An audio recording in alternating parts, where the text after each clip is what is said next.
हा जन्म नाही पुन्हा. हा जन्म त्या भगवंतानी कशासाठी दिलाय? हा जन्म आहे मुक्ती मिळवण्याचा. हा जन्म आहे भक्ती करण्याचा. कारण या मनुष्य देहामध्येच त्या भगवंताची भक्ती करू शकतो.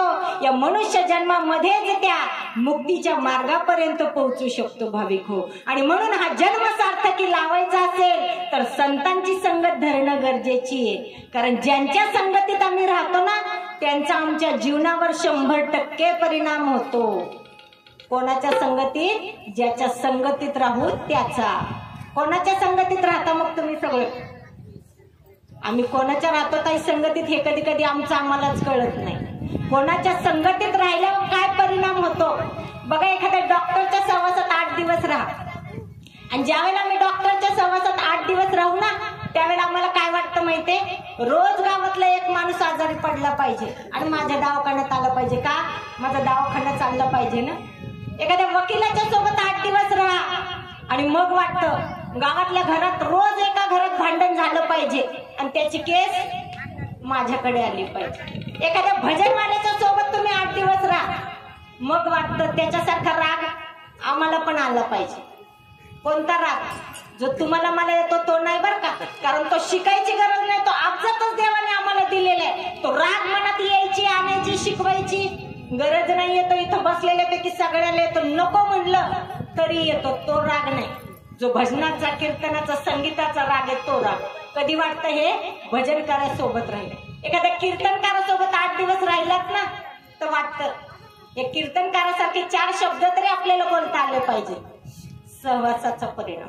एखाद्या LIC एजंट सोबत 8 दिवस राहा. जेव्हा राहू ना तेव्हा काय वाटतं माहितीये का? अरे बाबा हा LIC एजंट वाला मरणानंतरचे एवढे फायदे सांगतोय मग जगून उपयोग काय? मेलेलं काय वाईट आहे? मरणानंतर जर एवढे फायदे होणार असतील तर मेलेलं बरं नाही का? हा फरक संगतीचा आहे भाविक हो. आम्ही संगत करावी सदा सजनाची. संगत करावी सदा सजनाची. सावली नसावी कधी दुर्जनाची. सावली नसावी कधी दुर्जनाची.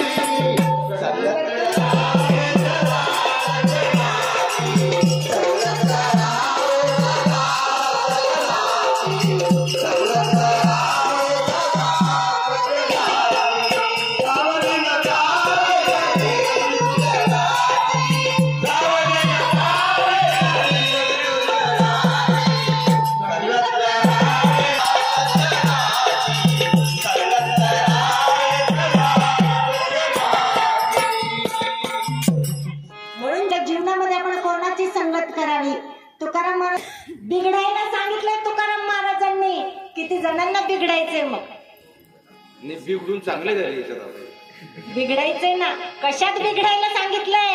भगवंताच्या नामामध्ये भगवंताच्या भक्तीमध्ये जो जो बिघडला त्याच्या जीवनाचं भगवंताने सोनच केलेले भाविक हो. म्हणून बिघडायचंय. पण ते बिघडणं तसं नाहीये. तुकाराम महाराजांनी काय सांगितलंय? आम्ही बी घडलो तुम्ही बी घडा. मराठी भाषा आहे. आम्ही काय घेतलं? आम्ही बी घडलो म्हणजे तुकाराम महाराज बिघडले पण बाकीच्याला पण बिघडवण्याचं काम करतायत. आणि म्हणून तुकाराम महाराजांनी सांगितलंय की हो बाबा तुम्ही म्हणताय ना मी बिघडले तर खरंच मी बिघडले. पण कशात? त्या पांडुरंगाच्या भक्तीमध्ये त्याच्या नामामध्ये मी स्वतः एवढं बिघडले ना. आणि बिघडल्यानंतर माझ्या जीवनामध्ये काय सुख आलंय काय समाधान आलंय ना ते सुख ते समाधान तुमच्यामध्ये येण्यासाठी मी सांगतोय तुम्ही सुद्धा बिघडा.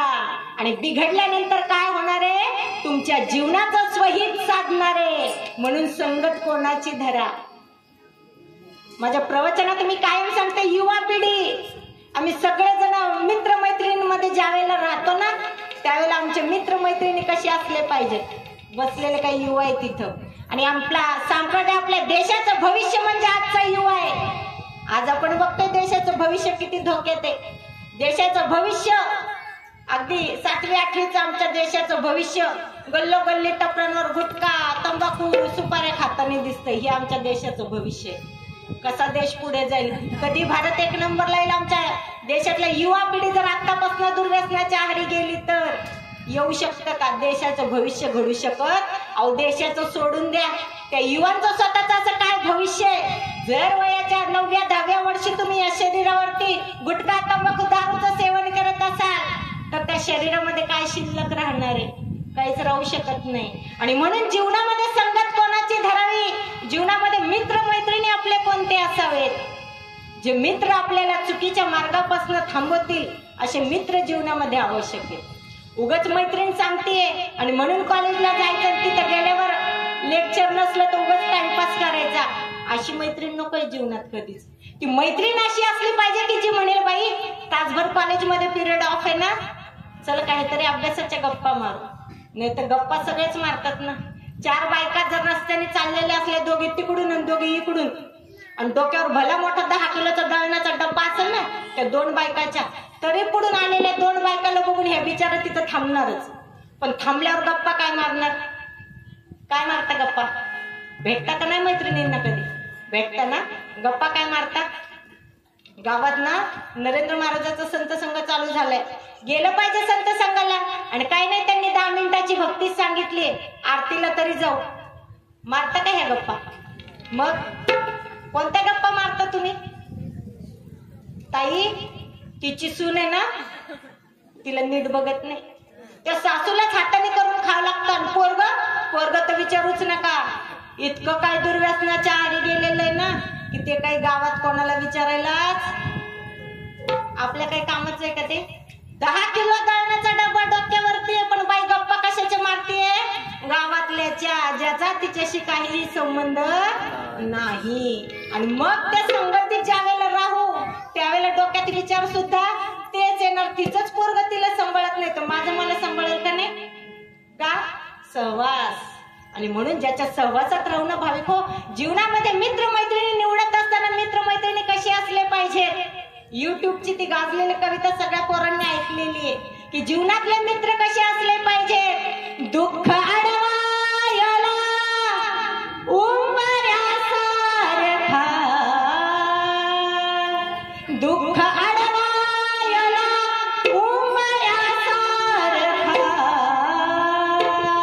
मित्र वनव्यामध्ये गारव्यासारखा, मित्र वनव्यामध्ये गारव्यासारखा, मित्र वनव्यामध्ये गारव्यासारखा.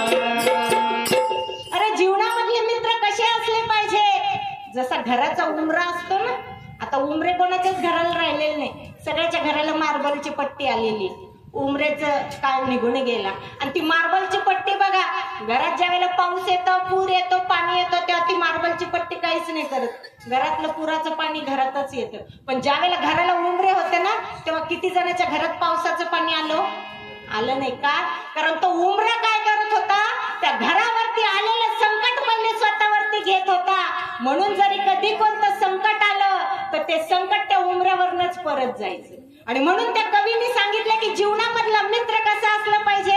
त्या घराच्या उंबऱ्यासारखा, जो आलेलं संकट पहिले स्वतःवरती घे. अरे ज्या मित्राची संगत धरल्यानंतर आपल्या आयुष्याचं कल्याण होणार आहे ना, असे मित्र जीवनामध्ये असणं गरजेचं आहे. आणि जर अशा मित्राची संगत धरली ना तर काय होणार आहे जीवनामध्ये?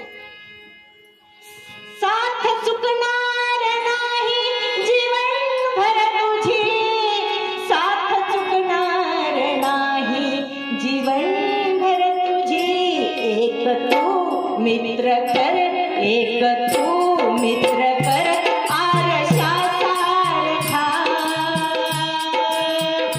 मित्र वणव्यामध्ये गारव्यासारखा, मित्र वणव्यामध्ये गारव्यासारखा, दुःख वणव्यामध्ये गारव्यासारखा. अरे असा मित्र निवडला ना जो चुकीच्या वेळी तुला सांगेल की बाबा हे तुझं चुकलेलं आहे. असे मित्र ज्या वेळेला आपल्या जीवनामध्ये लाभतील भाविक हो, अशा मैत्रिणी ज्या वेळेला जीवनात लाभतील ना त्यावेळेला 100% आपल्या आयुष्याचं कल्याण होणार आहे. आपली संगत चुकणार नाहीये आणि ही संगत आपल्या जीवनामध्ये परिणामकारक आहे. म्हणून बघा आज आम्ही ज्यांच्या संगतीत आहोत त्यांची मुलं वाया गेलेली नाहीयेत, ज्यांची आई वडील अध्यात्मात आहेत, शुद्ध बीजापोटी फळे रसाळ गोमटी. अरे ज्याच्या घरामध्ये आधीपासूनच अध्यात्माचं वातावरण आहे, आधीपासूनच देवा धर्माचं वेड आहे, त्यांची मुलं कधी वाया गेलेली नाही. पण ज्या घरात देवा धर्माचं कधी कोणतं कार्यच झालेलं नाही, कधी देव माहितीच नाही, अशांची अवस्था आपण बघतोय. घरात 4-4 पोरं आहेत, 10 बाय 10च्या खोलीत 2 आई वडिलांनी 4 मुलं लहानाची मोठी केली. किती? 2 पत्र्याच्या खोलीत 4 मुलं आई बापांनी लहानाची मोठी केली. आज ती 4 मुलं मोठमोठी झाली, एका पोराने 4-4 रूमचे बंगले बांधले. पण ती 4 पोरं 4 बंगल्यामध्ये 2 आई वडिलांना सांभाळू शकतात का? तिथं सुद्धा वाटण्यात 6 महिने आई याच्या घरी, 6 महिने बाप त्याच्या घरी, 6 महिने बाप याच्या घरी, 6 महिने आई त्याच्या घरी. कशासाठी? अरे आयुष्यभर ज्या वडिलांनी रक्ताचं पाणी केलं, जो बाप स्वतः उपाशी राहिला, तुमचं सगळं आयुष्य सुखाचं होण्यासाठी ज्यांनी मरमर कष्ट केले, आज त्याच आई वडिलांना सांभाळण्यासाठी आमच्या भावाभावामध्ये वाटण्या व्हाव्या, याच्यापेक्षा दुसरी शोकांतिका भाविक हो आपल्या आयुष्यामध्ये दुसरी कोणतीच नाही. आणि मग जर म्हातारपणी आपल्यावर सुद्धा वृद्धाश्रम बघण्याची वेळ नको असेल ना, तर आज याच वेळेला आज तुमच्या गावामध्ये जो संत संघ चालू झालाय ना, या संत संघाला फक्त एकटे येऊ नका, तर येत असताना आपली लहान मुलं सुद्धा आपल्या सोबत घेऊन या. कारण आपुलिया हिता जो असे जागता, धन्य माता पिता तयाची या. ज्याला वाटतं म्हातारपणी मला वृद्धाश्रम बघायचं नाहीये, म्हातारपणी माझ्या सुनाने मला हाताला धरून बाहेर काढायला नकोय ना, तर आता योग्य वयात तुमच्या मुलाला संतांच्या सहवासात आणा, संत संगतीत आणा. कारण बघा, बसलेल्यापैकी तर सगळ्यांना वाटतं आम्ही सगळेजण मरमर कष्ट करतो. कशासाठी? कोणाचा मुलगा डॉक्टर झाला पाहिजे, कोणाचा इंजिनियर, कोणाचा सीए, कोणाचा वकील. किती जणांना वाटतं? हे सगळ्यांनाच वाटतं. अरे शिक्षण काळाची गरज आहे, शिक्षण मुलांना देणं गरजेचंच आणि द्याच. पण बसलेल्या किती आई वडिलांना वाटतो माझा मुलगा तुकाराम महाराज झाला पाहिजे, माझा मुलगा ज्ञानेश्वर माऊली झाला पाहिजे, माझी मुलगी जनाबाई झाली पाहिजे. वाटतं कोणाला? वाटत नाही ना. का नाही वाटत? कारण माहितीये ना ताई, हे संत काही उपस्थित पर्यंत पोहोचले नाही. किती त्रास सहन करावा लागलाय, किती कष्ट सोसावे लागले. तो त्रास, ते कष्ट आम्हाला आमच्या मुलांना द्यायचे नाहीत. आणि नुसतंच म्हणायचं राजे तुम्ही पुन्हा जन्माला या. कशाला? युवा पिढी किती दुर्व्यसनाच्या आहारी गेली हे बघायला.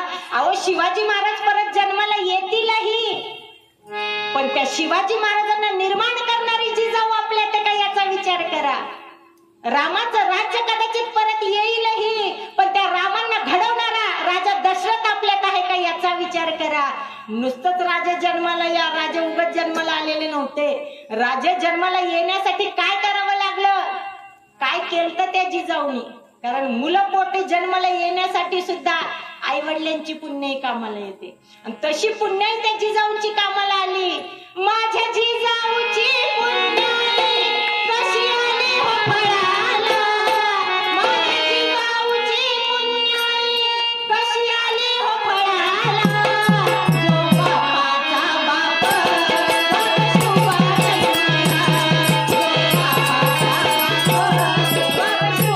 जन्मला, जो बापाचा बाप परशुवा जन्मला,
छत्रपती शिवाजी महाराज आजही त्या छत्रपती शिवाजी महाराजांचं नाव घेतलं तर आमच्या अंगावर काटे येतात का?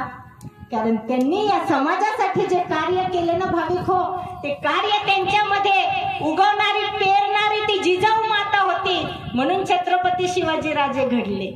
आणि त्यांना घडवणाऱ्या त्या जिजाऊंची पुण्याई होती, म्हणून छत्रपती शिवाजी राजांनी स्वराज्याचं स्वप्न बघितलं. कदाचित त्यावेळेला शिवाजी महाराजांनी स्वराज्याचं स्वप्न बघितलं नसतं तर आज तुम्ही आणि मी इथं बसलेले का असतो? अरे छत्रपती शिवाजी महाराज होते म्हणून जिवंत आहेत आपल्या मंदिराचे कळस, आणि छत्रपती शिवाजी महाराज होते म्हणून जिवंत आहे आपल्या दारातली पवित्र अशी तुळस. आणि छत्रपती शिवाजी महाराज आहेत म्हणून आज आपण बघतोय सगळ्या सुवासिनींचं कपाळ. आणि त्याच छत्रपती शिवाजी महाराजांचे विचार आजही जागृत आहे, म्हणून आज प्रत्येक जण आपण बघतोय हिंदुत्वाची सुंदर अशी सकाळ. जर माझे छत्रपती शिवाजी राजे या हिंदू धर्माला आलेले ग्लानी पोचू शकले नसते ना भाविक हो, तर आज आपल्या गावामध्ये हे सोहळे हे सप्ते हे आपण करू शकले नसतो. त्या शिवाजी महाराजांना घडवणारी जिजाऊ तेवढी बलवान होती, आणि म्हणून त्या जिजाऊने त्या छत्रपतींना घडवलं. बघा गुरुमा धन्य धन्य थोराई शिवरायाची जिजाई, धन्य धन्य थोराई शिवरायाची जिजाई, आज तुझी तो महाराज सारा मुद्रा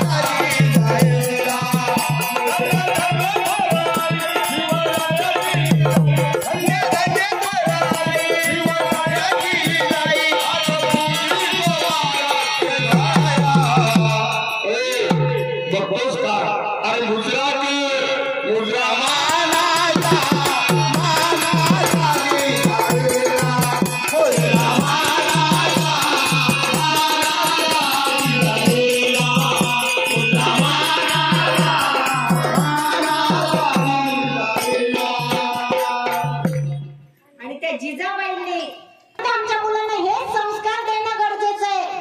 कारण या कलियुगामध्ये शिक्षणाला जेवढं महत्व आहे ना, त्याही पेक्षा जास्त महत्व संस्काराला आहे. कारण मुलगा किती शिकला हे जरी समाज विचारत असला तरी मुलाच्या संस्कारात न दिसतं मुलगा कोणत्या गुणाचा आहे.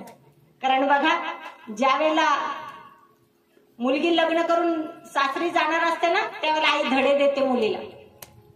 स्वयंपाक असा कर, भाकरी तशा कर, भाजीला अशी फोडणी दे, मिरच्या एवढ्या घातल्या पाहिजेत का?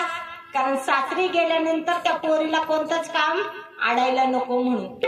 आणि मग तरी सुद्धा काही काम चुकलंच त्या पोरीकडनं तर सासरची लोक काय म्हणतात, हेच शिकवलं का तुझ्या आईने? बापाने शिकवलं का कोणी म्हणतं का?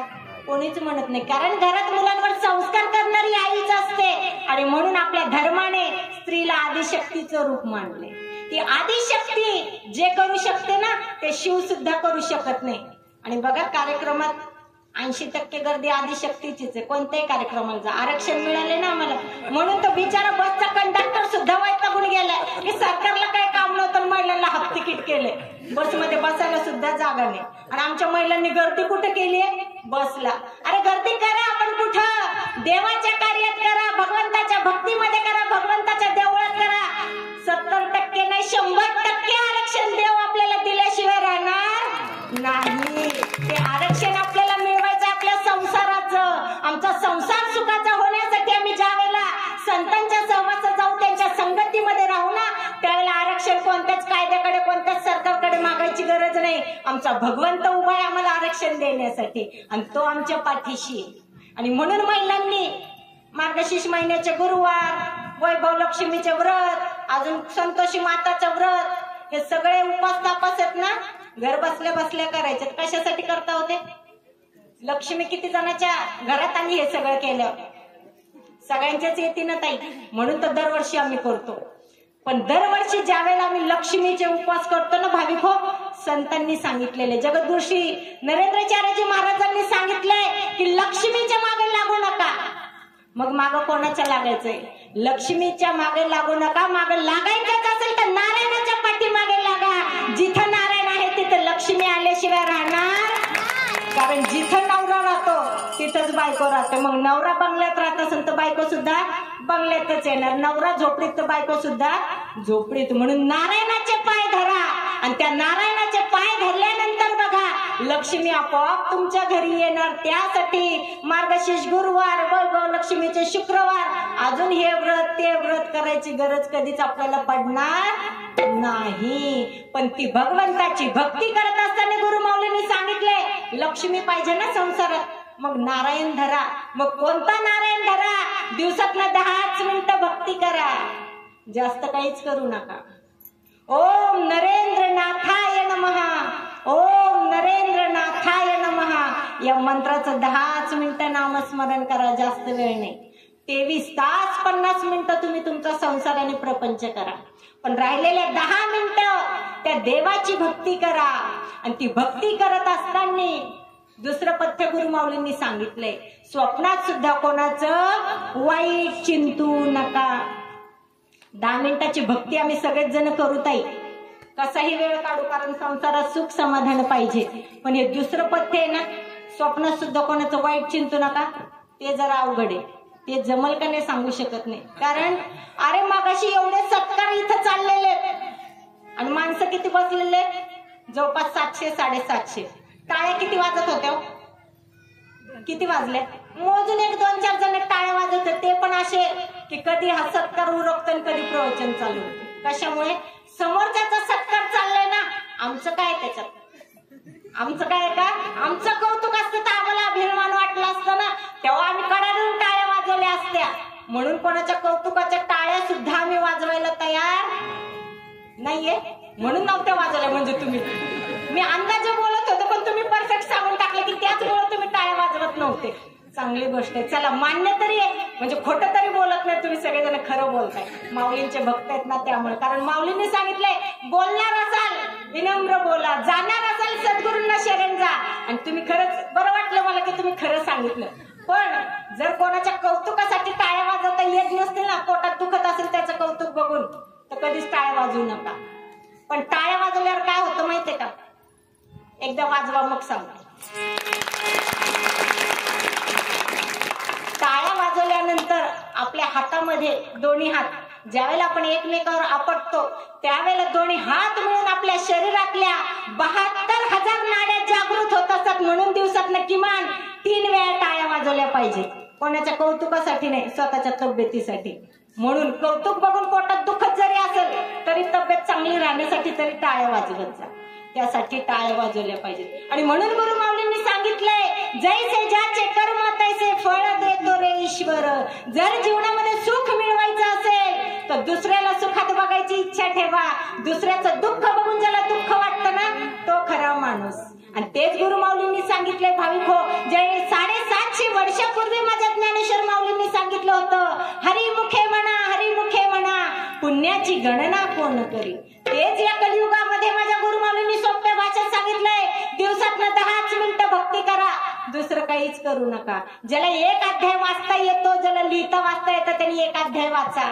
श्री लीलामृत ग्रंथामधला 1 अध्याय वाचा. 21 अध्यायाचा ग्रंथ आहे आणि त्या अध्यायामध्ये 18 पुराण, 6 शास्त्र, 4 वेदांचा सार काढून गुरुमाऊलींनी स्वहस्ते हा ग्रंथ लिहिलेला आहे. आणि वाचून बघा, अनुभव घ्या. जीवनामध्ये कोणतीही समस्या येऊ द्या, त्या समस्येचं उत्तर तुम्हाला त्या ग्रंथाच्या माध्यमातून मिळणार आहे. आणि हे करत असताना ज्याला लिहिता वाचता येत नाही त्याने रोज 1 अगरबत्ती लावायची, देवासमोर बसायचंय, अनुभव घ्यायचा ना, खरंच गुरुमाऊलींमध्ये देवत्व आहे का? खरंच आपल्या गावात संत संघ चालू झालाय, पण गाव सुधारेल का? आरती चालू झाल्यावर किती गाव सुधारलेत? हात वर करावं. आमच्या गावात काहीच नव्हतं, पण जशी आरती चालू झाली ना, आमचं गाव चांगल्या मार्गावर गेलाय. लाज वाटते का हातवर करायला?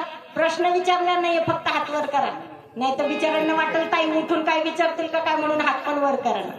बघा, एवढ्या गावांमध्ये आरत्या चालू झालेल्या आहेत आणि त्या आरत्यांमध्ये प्रत्येक गावात प्रश्न एकच आहे, संसाराची बर्बादी करणारं व्यसन दारू.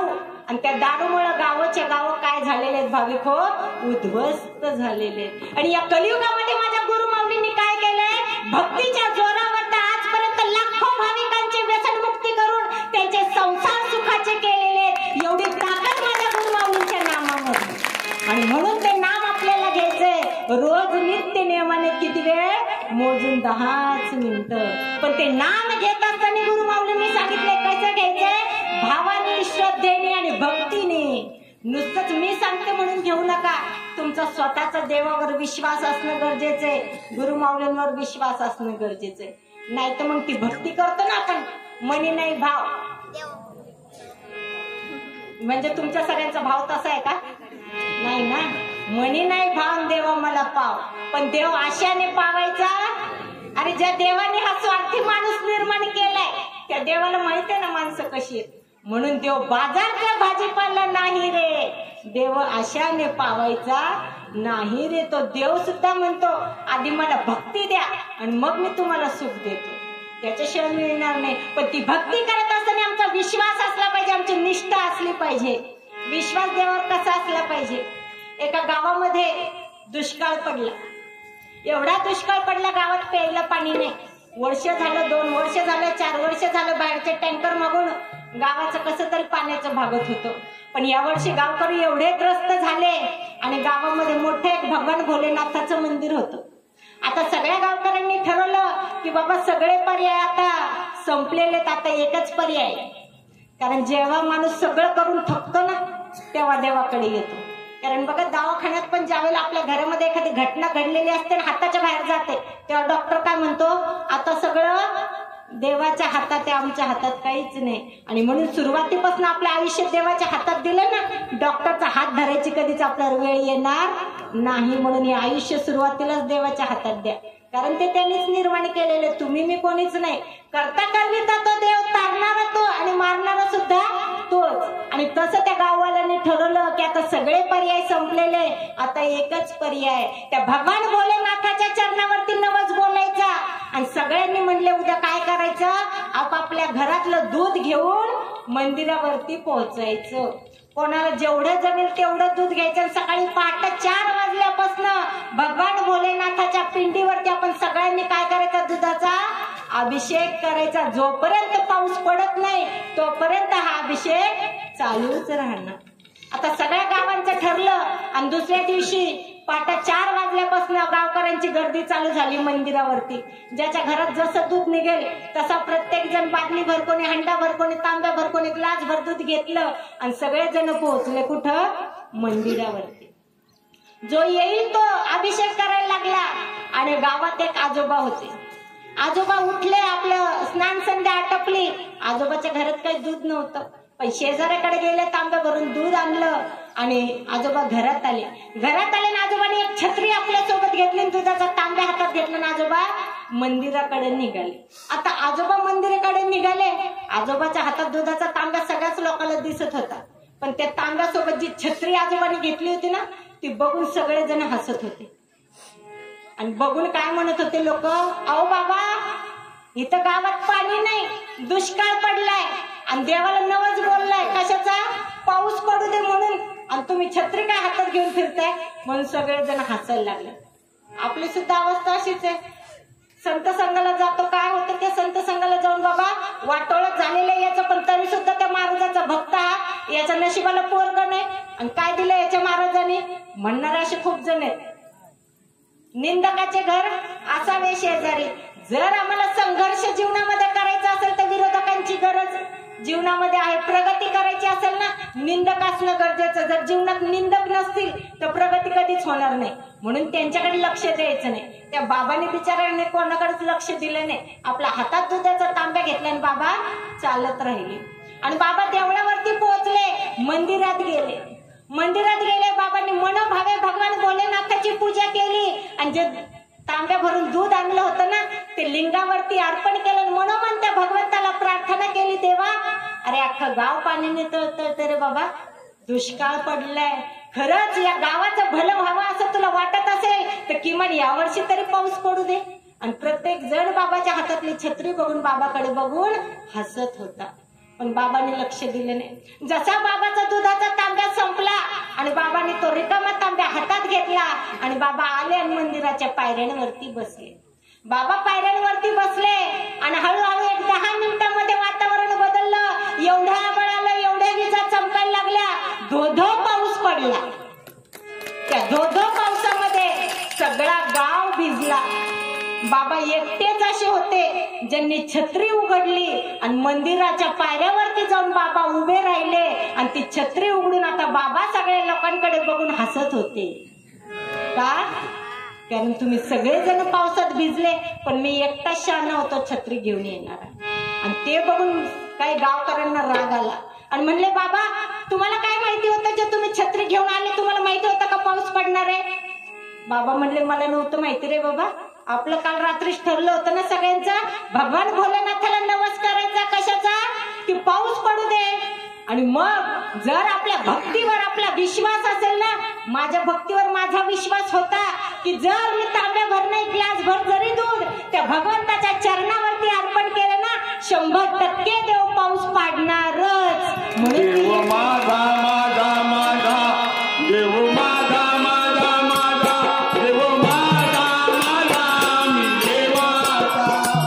देव माझा माझा माझा देव माझा माझा माझा देव माझा माझा मी देवाचा.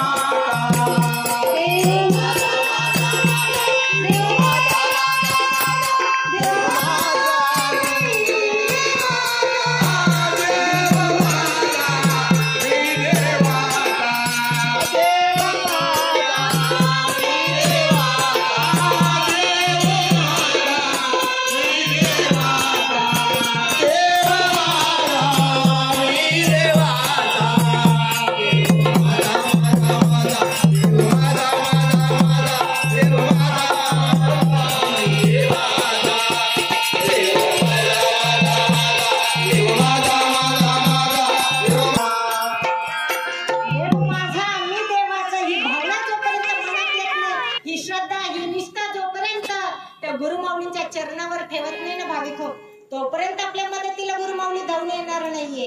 आणि म्हणून बघा त्या द्रौपदीचं ज्यावेळेला वस्त्रहरण चालू होतं ना, सगळ्या संतांनी सांगितलंय संसारात काहीच नाही, संकटाच्या वेळी कोणच येणार नाहीये. जनहेतीला घेतल्याचे अंतकाळीचे नाही कोणी. सगळा हा सुखाचा बाजार आहे. सुखात सगळे येतील पण दुःख आलं ना सगळे पै पावणे लांब निघून जातील. आणि म्हणून संतांनी सांगितलं संसारात अडकू नका, यातलं काहीच आपल्या सोबत येणार नाहीये. आणि तसं त्या द्रौपदीचं झालं की द्रौपदीचे 5 पती त्या दरबारात बसलेले होते. अगदी मोठमोठे चुलते वडील स्वतःचे त्या दरबारात होते आणि त्या द्रौपदीचं वस्त्रहरण चालू होतं. मी नसेल तर संसाराचं काहीच होऊ शकत नाही. हे फक्त तुमचे माझे विचार आहेत. आपण नसलं नुसतं म्हणलं ना नवऱ्याला जाते मी सोडून, नवरा म्हणतो जातो गेली की दुसरी आणतो. आपण काही सोडून जात नाही त्याला माहिती, म्हणायला काय जाते. किती म्हणलं जाते सोडून त्याला माहिती ही जाणारच नाही. आणि मग आम्हाला वाटतं संसार माझ्यामुळे चालला, मी नसेल तर संसारात काहीच होणार नाही. सगळं होणार आहे. आपण गेल्यावर आपल्या वाचून काहीच राहणार नाही. आपण जाण्याची वाट आहे फक्त.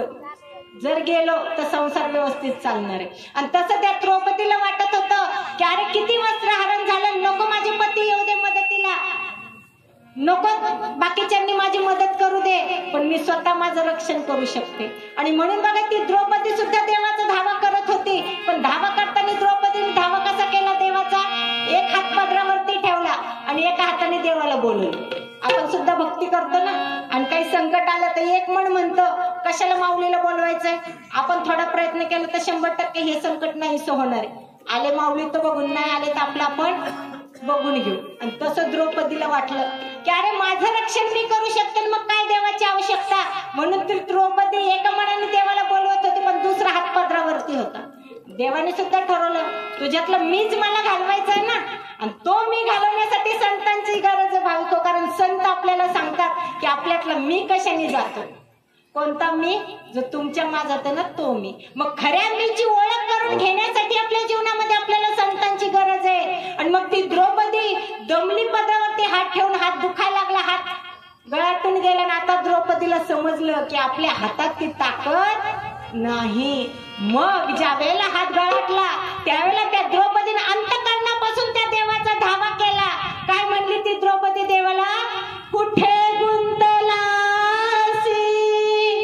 द्वारकेच्या राया, कुठे गुंतलासी द्वारकेच्या राया, वेळ का सखया लागलेला, वेळ का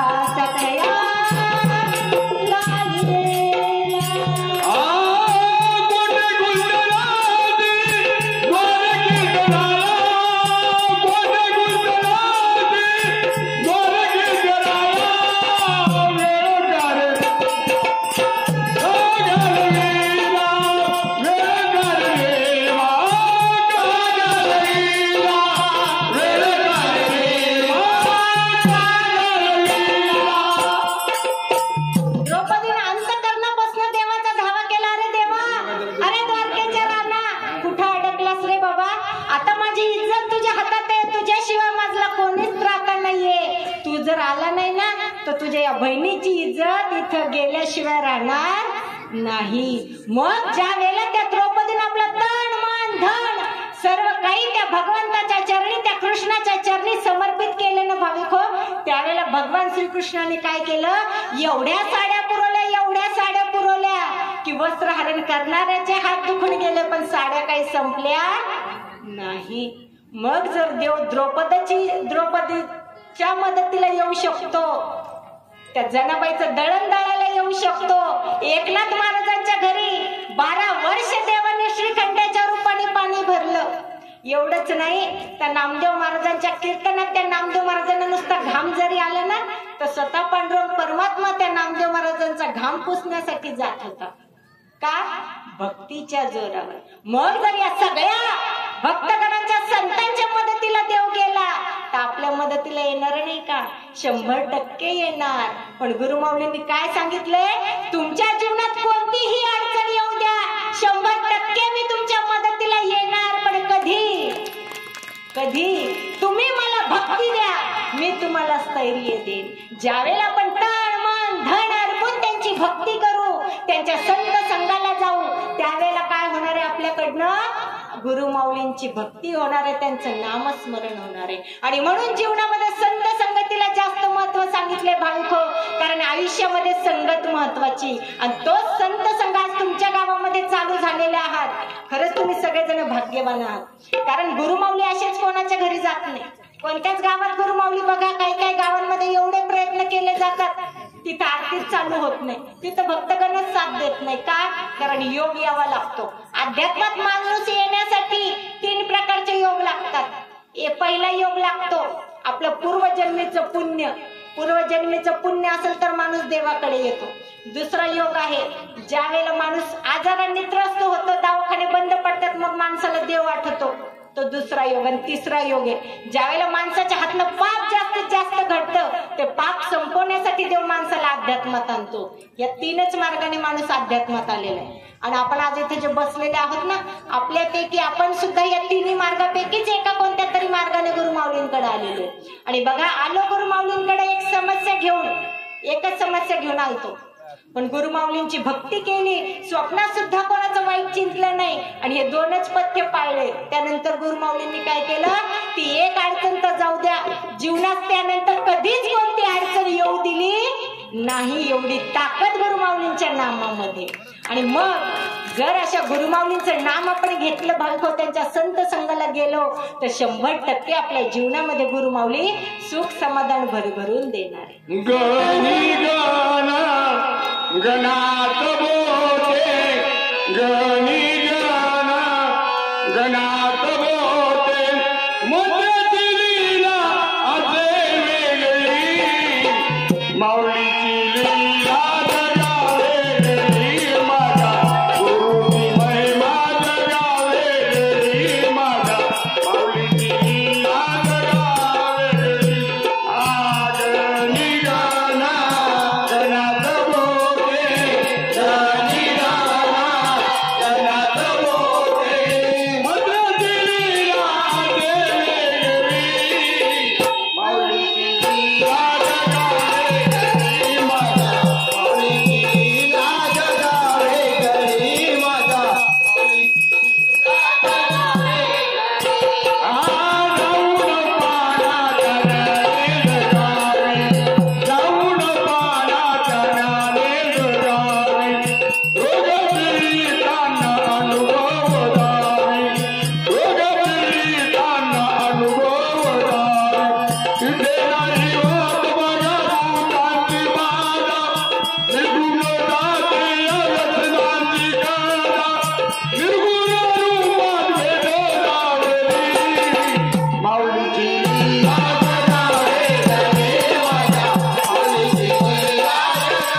अनुभव घ्यायचा. आज इथे जे नवीन भक्तगण बसलेले आहेत, संसारात कोणतीही अडचण असू द्या, दिवसातनं 10 मिनिटं भक्ती करा. स्वप्नात सुद्धा कोणाचं वाईट चिंतू नका.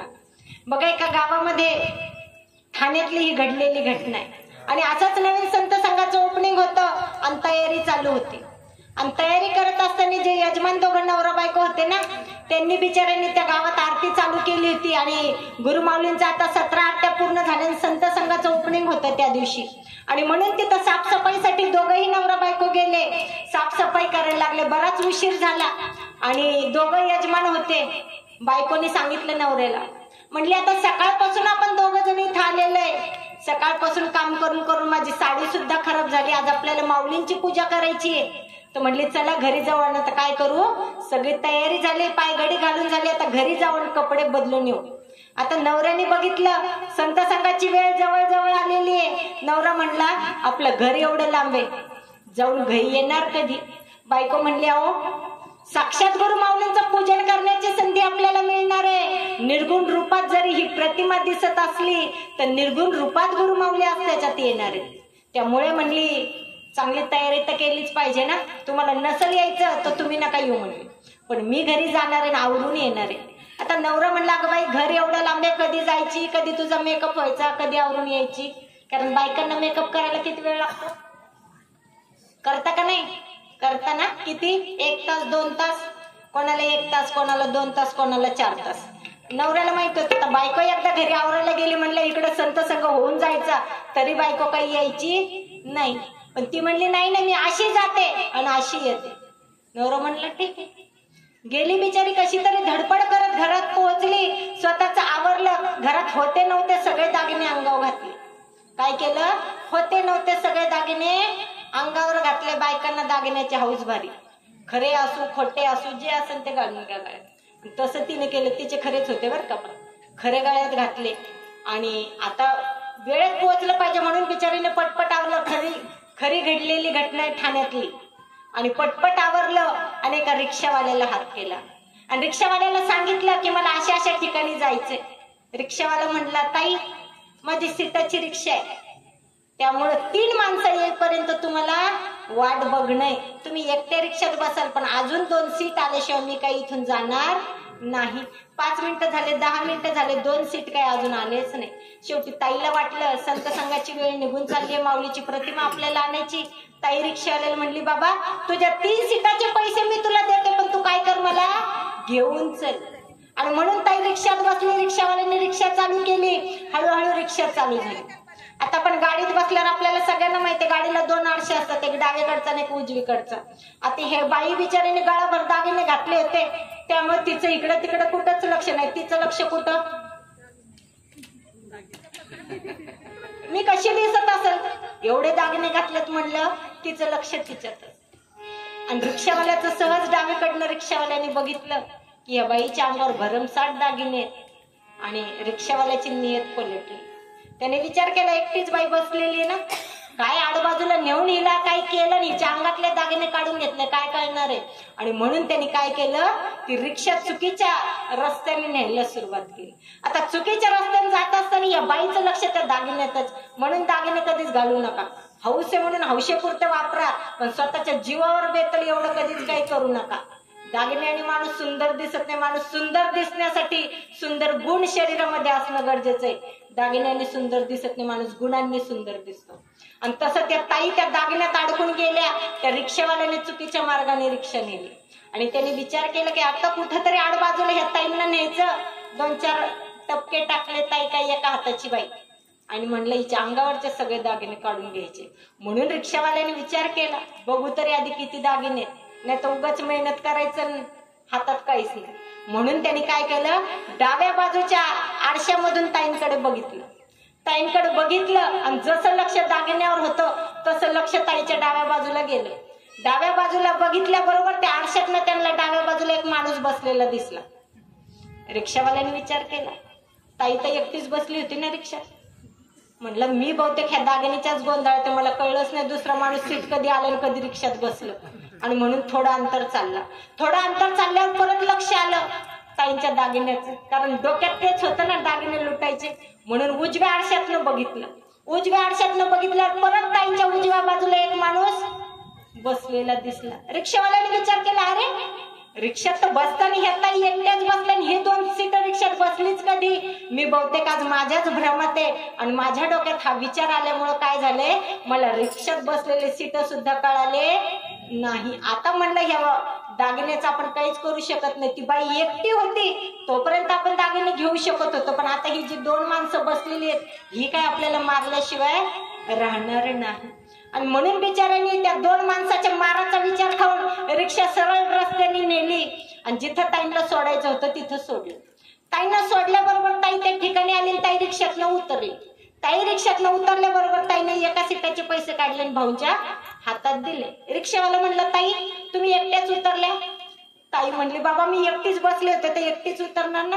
म्हणे नाही नाही हो, तुमच्या शेजारी ती 2 माणसं बसली होती ती कुठं गेली? ताई म्हणली, कोणती 2 माणसं? अहो होती म्हणलं, मी बघितलं, डाव्या आरशातनं बघितलं तेव्हा एक माणूस होता आणि उजव्या आरशातनं बघितलं तरी एक माणूस होता. असे एकूण तुम्ही 3 माणसं होते रिक्षात. मग ती 2 माणसं कुठं उतरली? आता ताईला बिचारीला काहीच कळेना. ताई म्हणली, बाबा कोणती माणसं? मी एकटीच बसले होते रिक्षात आणि एकटीच उतरले, माझ्यासोबत कोणीच नव्हतं. रिक्षावाल्याला स्वतःला कळलं की आपल्याला झालं काय, म्हणून म्हणलं बरं जाऊ द्या, माझे पैसे द्या.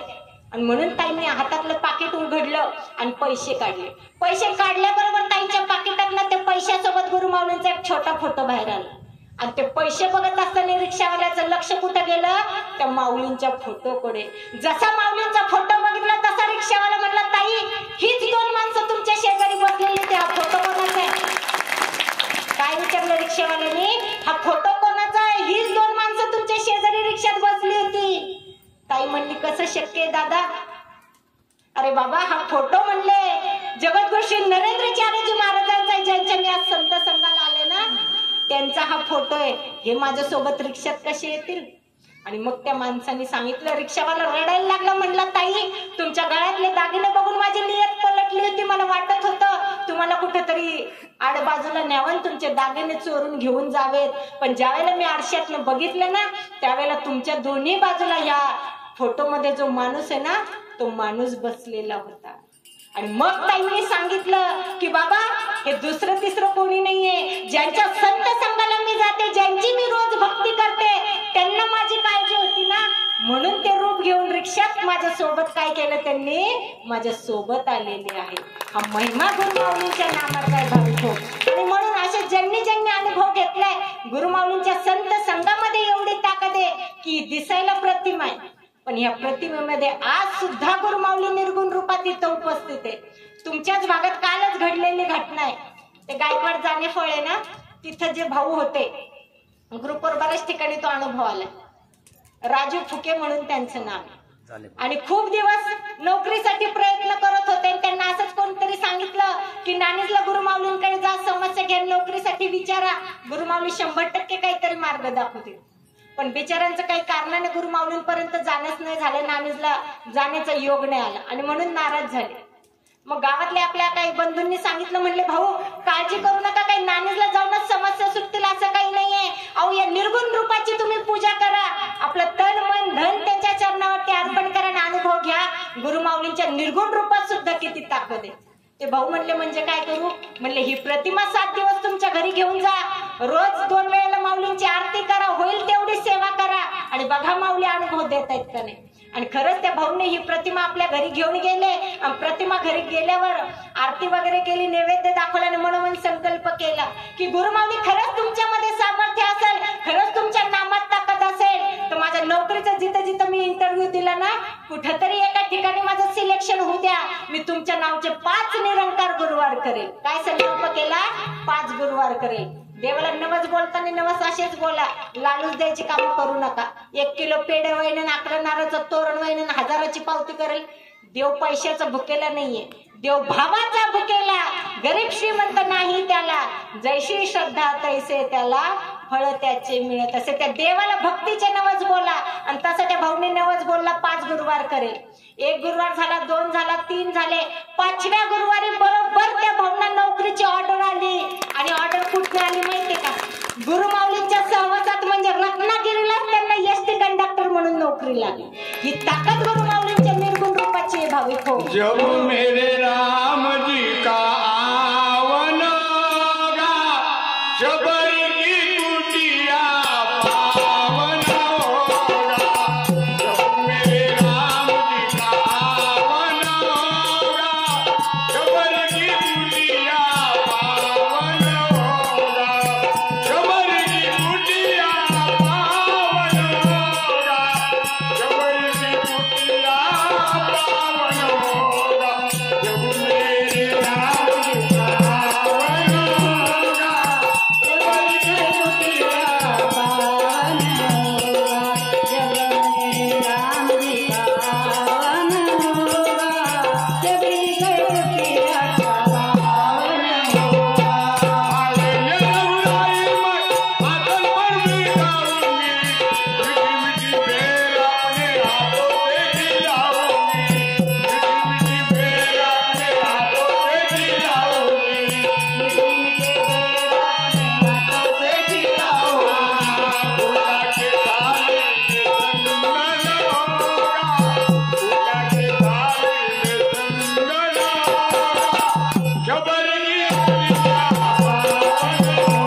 गुरुमाऊलींच्या भक्तीने, त्यांच्या नामाने. कारण गुरुमाऊलींनी जी भक्ती सांगितली ना भाविक हो, ती भक्ती या कलियुगामध्ये एवढी सोपी भक्ती आजपर्यंत कोणीच सांगितलेली नाही. आणि म्हणून या सोप्या भक्तीचा मार्ग धरून आपल्याला सगळ्याला आपल्या जीवनाचा उद्धार करून घ्यायचा आहे. आज जशा त्या ताईंचं रक्षण गुरुमाऊलींनी केलं, जसं त्या भाऊंची नोकरीची अडचण गुरुमाऊलींनी सोडवली, तशी इथं बसलेल्या प्रत्येकाच्या जीवनामध्ये कोणतीही अडचण येऊ द्या, 100% गुरुमाऊली सोडवल्याशिवाय राहणार नाही. आणि म्हणून गुरुमाऊलींच्या कार्यासाठी बाहेर पडताना कधीच मनात किंतु परंतु आणू नका. फक्त गुरुमाऊलींचं नाव घ्या आणि बाहेर पडा. कारण याचा अनुभव 5 वर्ष मी स्वतः घेते. ज्यावेळेला मी प्रवचनासाठी बाहेर फिरते ना, त्यावेळेला मला प्रत्येक गावातल्या महिला विचारतात, ताई तुम्ही एकट्या कशा फिरता, तुम्हाला एकट्या जाताना काही वाटत नाही का? पण मी एकटी कधीच फिरत नाही.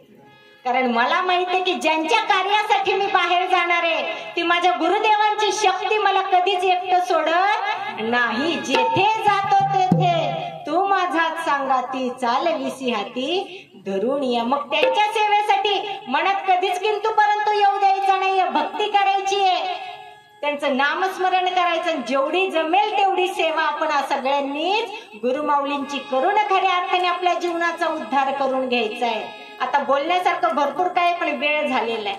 भजनी मंडळ 1 नंबर आहे, पण वेळेचं बंधन पाळलं पाहिजे. 2 तास होत आले, सगळेजण तुम्ही सकाळी 8 वाजल्यापासून इथं उपस्थित आहे. म्हणून जाता जाता या प्रवचन सेवेची सांगता करत असताना फक्त एकच मागणं देवाकडे मागायचंय की त्या देवाने आम्हाला या जीवनाचा उद्धार करण्यासाठी हा सुंदर नरदेह दिलाय ना, तो सुंदर नरदेह त्या गुरुमाऊलींच्या चरणावरतीच अर्पण करायचा. आणि मग ती गुरुमाऊली प्रत्येक भक्तगणाला पावल्याशिवाय राहणार नाही. मग अशी ही गुरुमाऊली कोणत्या कोणत्या भक्ताला पावली, एक अभंगात ना आपण या प्रवचन सेवेला विराम देऊया.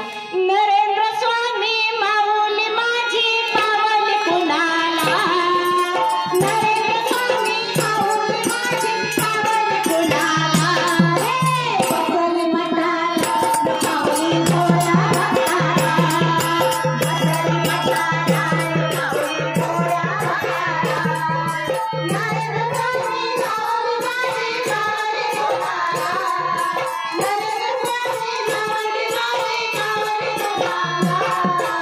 बदल मताला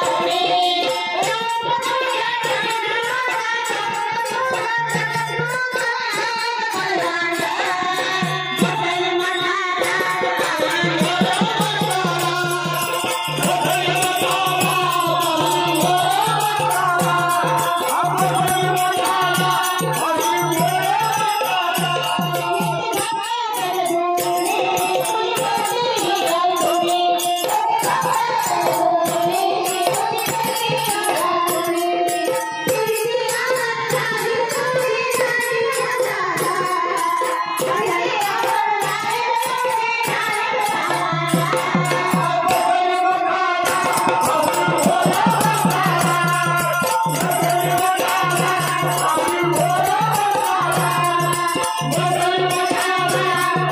भोळा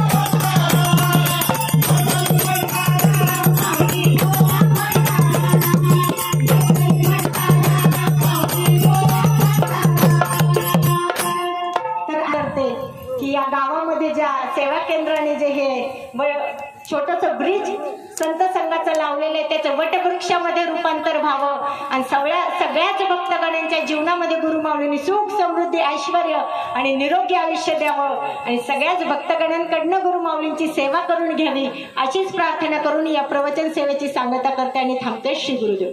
जगद्गुरु नरेंद्राचार्य महाराज की जय. सद्गुरु काळ सिद्धेश्वर महाराज की जय. संत शिरोमणी गजानन महाराज की जय. आद्य जगद्गुरु रामानंदाचार्य महाराज की जय. सियावल्लभ रामचंद्र की जय. परम पूज्य कानिफनाथ महाराज की जय. अवधूत चिंतन श्री गुरुदेव दत्त. पवनसूत हनुमान की जय. श्री गुरुदेव.